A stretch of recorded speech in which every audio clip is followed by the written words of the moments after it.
Fuarcılık aslında bütün dünyada ticaretin gelişmesi için, üretilen ürünlerin tanıtımı için çok önemli birer etkinliklerdir.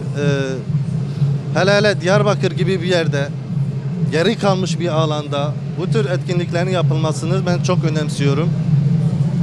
İnşallah bundan sonra sık sık bu tür etkinlikler olur. Ticaret hayatı için önemli olduğunu düşünüyorum. Gerçi benim ticaretle pek fazla bir ilgim yok. Yalnız şu gördüğünüz ürünlerin kendi el yapımımdır. Tamamen doğaçlama bir şekilde yapmışım. Projesi benim. Hiçbir fabrikasyon ürünü değildir. Özellikle bu tür yerelde üretilen ürünlerin tanıtılması için fuarların daha çok olması lazım. Ve fuar benzeri ürün tanıtımların, etkinliklerinin olması gerektiğini düşünüyorum. İnşallah bundan sonra da olur.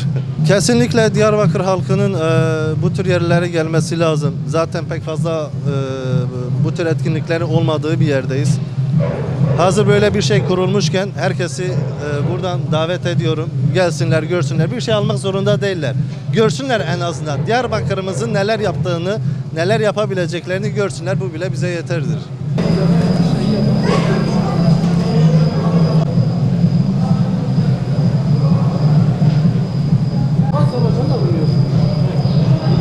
Fuar kültürü çok doğru bir sistemdir.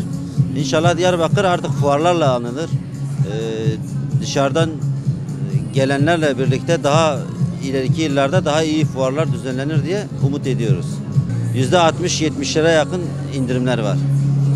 Almasalar bile dahi gelip görmelerinde fayda var. Çünkü birçok firmayı bir arada bulma imkanı da var. Zamanlarını da çok fazla harcamadan çok rahat bir şekilde gelebilir, görebilirler.